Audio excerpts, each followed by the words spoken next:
19 তারিখে সেনাপ্রধান চীনে যান, মানে আপনার 2 দিন আগে।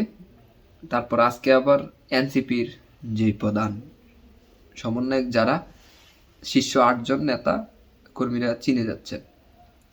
এখন কথা হচ্ছে তাদের এই চীন ভবনটা কেন? মানে এনসিপি তো এখানে এরা তো কোনো ন্যাশনাল কোনো মানে রাজনীতিতে নাই, যে এরা খুব মানে বাংলাদেশের রাজনীতিতে এদের ইনফ্লুয়েন্স আছে বলতে কিছু নাই। কিংবা এরা তো এমন কেউ না যে এরা ফরেন পলিসির কোনো দায়িত্বে আছে, কিংবা এরা ফরেন পলিসি বুঝে যে চীনের মতো একটা যেটা হুম, মানে আমেরিকাকে কাউন্টার ব্যালেন্স করে, মানে সুপার পাওয়ার। সেই চীনে মানে সেনাপ্রধান চীনে, ইভেন আপনার এই বাংলাদেশের টপ জেনারেল কিছু আছে, ওনারা হচ্ছে গিয়ে পাকিস্তানে এখন টপ জেনারেল অ্যাসিড চারা, এভেন সেনাপ্রধান চায়নাতে। তারপর আজকে আবার এনসিপির নেতাকর্মীরা যাচ্ছে চীন ভবনে। মানে কিরকম মানে অবস্থা দেশে যাচ্ছে, এটা কোন দিকে, মানে কি ইঙ্গিত দিচ্ছে, এই জিনিসটা একটু আপনাদেরকে সংক্ষেপে বুঝাই। সেটা হচ্ছে গিয়ে যে জিনিসটা এখানে মানে মূলত আপনার অ্যাড্রেস করে, সেটা হচ্ছে গিয়ে পাকিস্তান চায়না, মানে এর একটা নেক্সাস, মানে কোয়ালিশন, মানে আপনার ডিপ্লোম্যাসিতে এরা আছে যে ইন্ডিয়াকে যেভাবে হোক কাউন্টার করা। মানে এই যে আপনার পেহেলগাম অ্যাটাক, এটা কিন্তু সম্পূর্ণ মানে চায়না ফান্ডিং। হ্যাঁ, ইভেন এখন চায়না পাকিস্তানকে সবচেয়ে বেশি মিলিটারি ইকুইপমেন্ট দিয়ে থাকে। তারপরে যে জিনিসটা মানে এখানে প্রধান কারণ হচ্ছে কি, সেটা হচ্ছে ইন্ডিয়ান ওশানে। ইন্ডিয়ান ওশানে যেভাবে হোক চায়না অ্যাক্সেস নিতে চায়। কারণটা হচ্ছে গিয়ে কি, মালাক্কা স্টেট সাউথ চায়না সিতে, সেইখানে হচ্ছে গিয়ে সব হচ্ছে ইউএস অ্যালাইজ। হ্যাঁ, ইউএস ফ্রেঞ্চ রাষ্ট্রগুলা, আপনার সিঙ্গাপুর, থাইল্যান্ড, কিংবা South Korea, Japan, Malaysia, Indonesia, হুম, ফিলিপিন্স, এরা হচ্ছে কি ইউএস এলাই। তো চায়না ওইখানে যে কোনো সময় মানে আপনার চায়নার বিজনেস ট্রেড বন্ধ হয়ে যেতে পারে, মানে মালাক্কা স্টেট ওইটা হয়তো বন্ধ করে দিতে পারে যদি চায়না আপনার যেহেতু তাইওয়ানে অ্যাটাক করার তাদের একটা প্ল্যান। তো এইখানে চায়নার মানে ট্রেড, চায়না কিন্তু অলমোস্ট মানে আপনার ইন্ডিয়ান ওশান ছাড়া চায়নার কোনো বিজনেস চলবে না। হ্যাঁ, চায়না গ্লোবাল ট্রেড থেকে সরাসরি আপনার বিচ্ছিন্ন হয়ে যাবে। তো সেটাকে মানে চায়না চাচ্ছে যে চায়নার বিকল্প পথ, চায়না যদি সরাসরি ইন্ডিয়ান ওশান অ্যাক্সেস নিতে পারে, তাহলে through Black Sea, Red Sea, Atlantic, Pacific সব কিছু কন্ট্রোলে চলে যাবে চায়নার। এই কারণে চায়নার ইন্ডিয়ান ওশান ইম্পর্টেন্ট। সে কারণে দেখেন মিয়ানমারে গৃহযুদ্ধ, বাংলাদেশ কিন্তু আপনার মিয়ানমারের মতো অবস্থা। বাংলাদেশেও 2021 সালে যখন মিয়ানমারের এই অং সান সুচি, সেও কিন্তু ইউএস ব্যাকড মোহাম্মদ ইউনুসের মতো। তো এই আপনার মিয়ানমারে অং সান সুচি যখন মানে এই জিনিসটা থেকে তাকে যখন মিলিটারি কু, সেম 5ই আগস্ট 2024 সালে শেখ হাসিনাকেও সেইভাবে তারা উৎখাত করে। হ্যাঁ, সেম প্ল্যান। এই যে ইউনুস যে বলে ফেব্রুয়ারিতে নির্বাচন দিবে না, ফেব্রুয়ারিতে যদি নির্বাচন হয় আমি রাজনীতির কোনো কথা বলবো না, আমি সব মানে মানে ফেব্রুয়ারিতে ইম্পসিবল নির্বাচন, মানে একটা নাটক, ডেট দিবে ওরা, অনেক কিছু করবে ওরা, ওদের ডিল হয়ে গেছে। তারেক রহমান কিংবা জামায়াত এদেরকে দেখেন না, সংস্কারের কথা বললে সংস্কার আগামী 100 বছর এদের শেষ হবে না, এটা একটা নাটক। বিষয়টা হচ্ছে ওদের একমাত্র রাইভাল হচ্ছে কি এখন আওয়ামী লীগ, কারণ আওয়ামী লীগ দেশের সার্বভৌমত্বের পক্ষে কথা বলে, সে কারণে ওদের আওয়ামী লীগ পছন্দ না। হ্যাঁ, ইভেন আওয়ামী লীগকে স্টিগমা দিয়ে মানুষের কাছে মনে করেন যে প্রিভিলেজটা তারা নিতে যাচ্ছে। তো সেই কারণে আজকে যেটা হচ্ছে কি, এনসিপির নেতাকর্মীরা এরা ফরেন পলিসির তো কেউ না, এদের ওইখানে কাজ কি, ওরা যাবে কেন? হ্যাঁ, মানে হচ্ছে কি ওইখান থেকে ইউনুস এদেরকে থ্রো ইউজ করিচ্ছে। হুম, আপনার বাংলাদেশ কিন্তু একটা মিলিটারাইজ স্টেট, এটা মানে সম্পূর্ণ মিলিটারি হাতে পুরা ক্ষমতা, পাওয়ার হোল্ড করে মিলিটারি।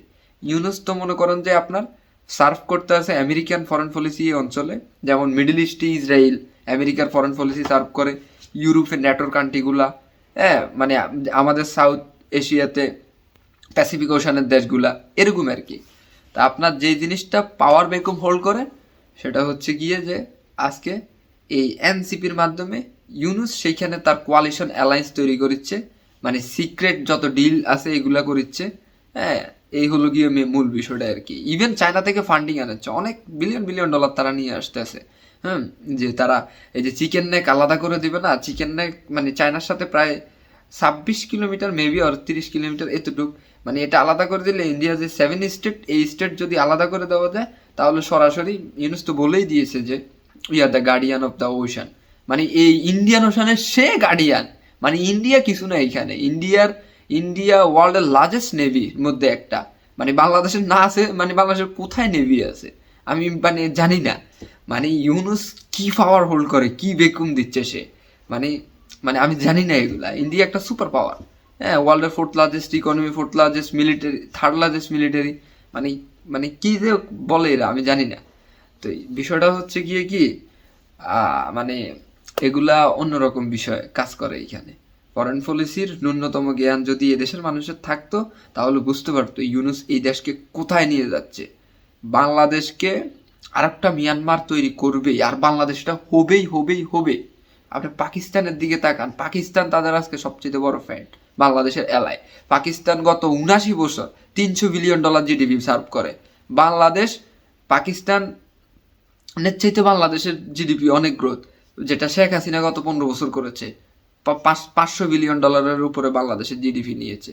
হ্যাঁ, বাংলাদেশের জিডিপি প্রবৃদ্ধি দেখেন আর পাকিস্তানের জিডিপি প্রবৃদ্ধি দেখেন, এটা কম্পেয়ার করেন। পাকিস্তান ইন্ডিয়ার কিছু যায় আছে না। ইন্ডিয়া $4 ট্রিলিয়ন জিডিপি, ইন্ডিয়া যে কোনো সময় চায়নাকে ওভারটেক করবে।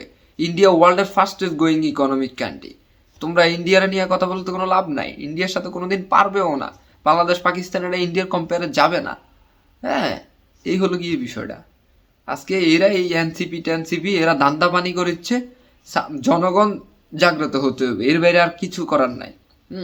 এরা সব মানে পুরা দেশটাকে একটা মনে করেন যে পুলিশ স্টেটে তৈরি করেছে। এইখানে মানে কোনো রকম কোনো জিনিসের মানে থাকবে না। এত ইউএস তো সরাসরি রেজিম চেঞ্জটা করেছে, আজ হোক কাল হোক সিআইএ ডিক্লাসিফাইড ডকুমেন্ট বাইর হবে যে এটা আইএসআই দ্বারা বাংলাদেশের রেজিম চেঞ্জ হয়েছে 5ই আগস্টে। আপনারা লিখি রাখেন, আমি বলে দিলাম। তো এই হচ্ছে গিয়ে বিষয়টা আর কি, যে আজকে এখন এই এনসিপি সেনাপ্রধান হয়তো চায়নার সাথে জয়েন্ট মিলিটারি এক্সারসাইজ হবে, ইউএসকে ইউনুস বুঝ দিবে, আর ট্রাম্পের সাথে মনোমালিন্য হচ্ছে না, কিন্তু ফরেন পলিসি সেমে। ইউএসের কোনোদিন ফরেন পলিসি চেঞ্জ হয় না, বাংলাদেশে ওরা কী হোল করবে এটা করবেই। কিন্তু ট্রাম্প হয়তো ইউনুসকে সুযোগ সুবিধা দিতে চাচ্ছে না, কারণ ট্রাম্প একটা বিজনেসম্যান। হ্যাঁ, সে তার পলিটিক্যাল হোল্ড কীভাবে সে ইয়ে করবে, কিন্তু ফরেন পলিসি চেঞ্জ করবে না। ওদের এই অঞ্চলে যা করা দরকার ইন্ডিয়ান ওশানে সেটা তারা করবেই। কারণ এইখান দিয়ে মিয়ানমার থ্রু তারা চায়নার সাথে হয়তো একটা প্রক্সি ওয়ার করতে পারে, করবে এটা মেবি। তো যাই হোক, এটা অনেক লং। বাংলাদেশ মানে দ্বিতীয় একটা ইউক্রেন হতে যাচ্ছে। 2014 সালে যখন ইয়ানুকোভিচ, মানে আমি এটা পরবর্তীতে এগুলো নিয়ে ভিডিও বানাবো, কমপ্লিট ডকুমেন্টারি দেখবেন আপনারা। কিন্তু এটা নিয়ে একটা বিপ দিলাম আর কি, কথা বললে অনেক কথাই বলা যায়। যাই হোক, বেশি কথা বলা প্রয়োজন মনে করি না এই মুহূর্তে। তো আপনারা একটু বুঝেন ফরেন পলিসিটা এইভাবেই।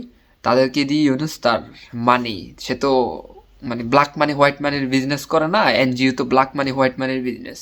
হ্যাঁ, তো এরকম ওই চায়না থেকে কিছু টাকা পয়সা আনিচ্ছে, এগুলা খাচ্ছে, এই হলো গিয়ে বিষয়টা আর কি।